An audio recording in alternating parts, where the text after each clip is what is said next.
Hello, karibu katika channel yetu ya Elimika. Katika video hii fupi tutakuelekeza jinsi gani unaweza submit application kwa kutumia njia ya email. Hivyo usisahau kusubscribe, kushare na kucomment kama ni mara yako ya kwanza kutembelea video zetu, ili kuweza kupata notification pale tutakapofanya update ya video nyingine zinazohusu ajira pamoja na elimu. Kwa hiyo kama umeona tangazo na tangazo hilo limeeleza mode of application kwamba utumie email kuweza kusubmit application yako, basi fuata hatua hizi. Hatua ya kwanza, utakwenda katika application inaitwa Gmail. Baada ya hapo utaingia, utakapoingia utakuja hapo kulipoandikwa compose ndani ya Gmail yako, kisha inasoma email yako. Hapa juu utaangalia account, kama una account nyingi basi utatumia ile ambayo inaendana na majina yako. Utakapobonyeza compose utaletwa katika page hii. Utakapofika hapa kuna part kadhaa muhimu za kuzingatia. Ya kwanza ni from, na ya pili inaonyesha to, ya tatu subject na compose email. Lakini kwa juu tuna part nyingine ya ku add attachment pamoja na kusend. Sasa tukizungumzia upande wa from, kama tunavyoona hapa tutaweka email ya mtumaji wa maombi hayo. Mfano wewe ndio unatuma maombi ya nafasi za kazi. Kwa hiyo hapo kulipoandikwa from utaweka email yako wewe. Unaweza ukaselect kama nyingi, kama tunavyoona hapa chini kuna kijialama hiki kinaonyesha kushuka chini, hichi kialama. Kwa hiyo kama una account nyingi na email iliyokuja hapo hutaki kuitumia hiyo, basi utabonyeza hapo, zitafunguka email zako zote, utachagua ambayo unataka kuitumia kutuma maombi.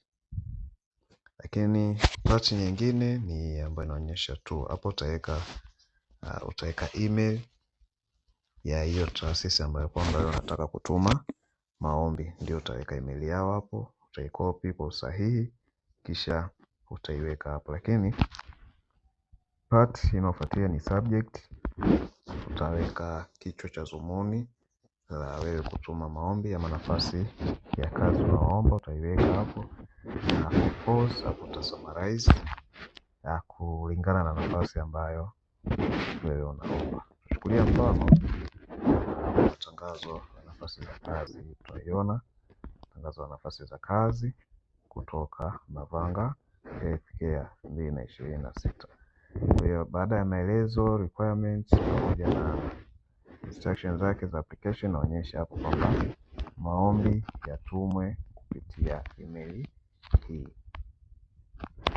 Naona hapo Kwa hiyo automatic ukiingia katika website zetu na link moja kwa moja. Mfano ukigusa hiyo email hapo, mfano moja kwa moja ukigusa itakupeleka katika app ya Gmail. Utakuta tayari ile email inasoma. Nadhani tunaiona hapa ile email kutoka katika ile tangazo letu ambayo ndo hii ili hapa tayari imeshajiselect. Kwa kuwa tulishagusa hapa, moja kwa moja ikatupeleka katika application ya Gmail. Sasa hapa utachagua wewe email ambayo unataka kuitumia wewe upande wako. Sasa kama mtumaji unaweza kubonyeza hicho kialama na kuselect ile email yako. Baada ya hapo tutarudi upande wa subject. Wewe unaomba nafasi ya kazi fulani, utaandika hapo kwamba maombi ya nafasi ya kazi, utaweka jina la hiyo nafasi.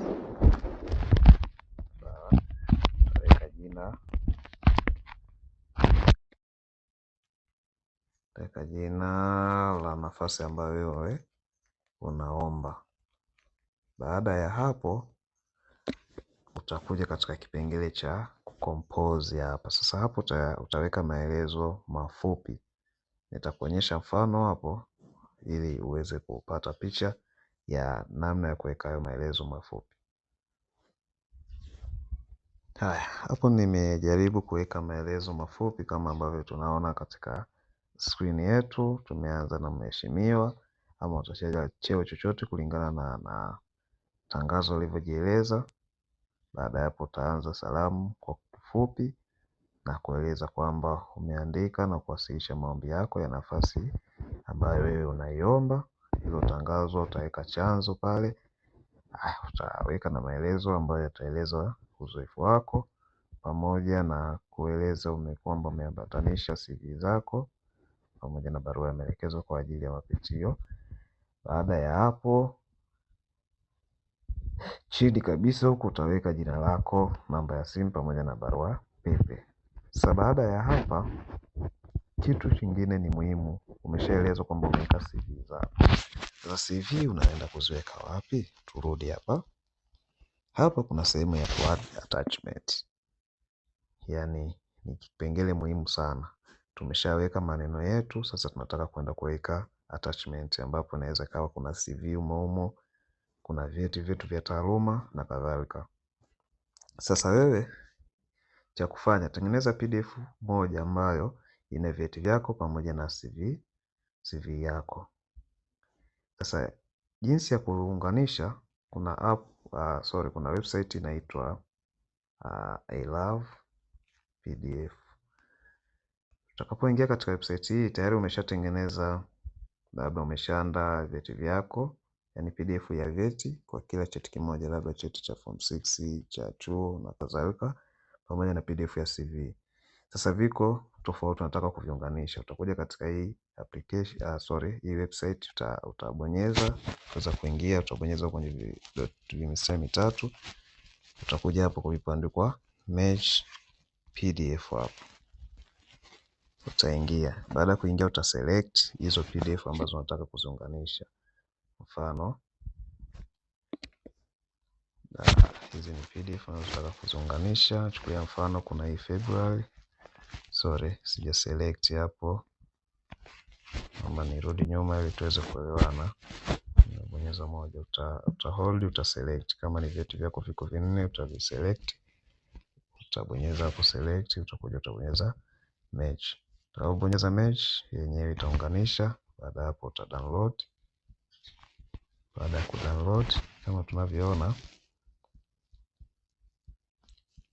mfano nikiopen ili kuweza kujihakikishia, nitakutana na PDF ya kwanza hiyo ambayo baada ya kukamilika imeunganishwa na PDF ya pili, imeunganishwa na PDF ya tatu, zote zimeunganishwa, zimekuwa katika PDF moja. Kwa hiyo hivi ndivyo ambavyo utaunganisha PDF yako ya taaluma pamoja na CV. Baada ya hapo utarudi tena katika maombi yako, na vizuri sana kwa sababu ile website baada ya kuunganisha zile PDF mara nyingi zinakuwa ziko katika default name, yani majina ya website ile kama tunavyoona hapo I love PDF. Wewe unaweza rename ukaweka labda ni attachment za mtu fulani, ukaongeza hata na jina, mfano labda Salimu CV, nikaandika hivi. Baada hapo ndio nikarudi katika email yangu. Nitabonyeza hii sehemu ya add attachment hapo. Baada ya kuibonyeza hapo, utachagua unataka kuadi nini. Sasa sisi tuna adi file PDF. Tutabonyeza hapo kwenye files, tutakuja tutachagua hii Salim CV. Kwa moja kwa moja ita load na itaonekana hapa chini. Kwa hiyo baada ya hapo sasa utaweza kupreview, kuangalia taarifa zako ziko sahihi. Kama ziko sahihi, utakuja hapa kwenye hii alama ya kusend ili kuweza kutuma maombi. Kwa hiyo jambo la kuzingatia, hakikisha email yako inasoma kwa sahihi na email ambayo kwamba unatuma maombi inasoma kwa usahihi. Nadhani hilo ni jambo la kuzingatia, lakini pia kuna kipengele ningependa nikielekeze hapa. Kipengele hichi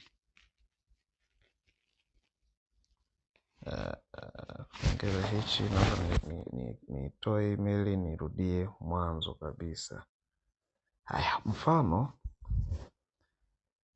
wewe umeikopi email. Sisi kule tumeenda kwenye website alafu tumegusa ile email imetuleta huko. Mfano sasa umeikopi email ile. Kama umeikopi basi utakuja utahold hapa. Utahold, utaipaste.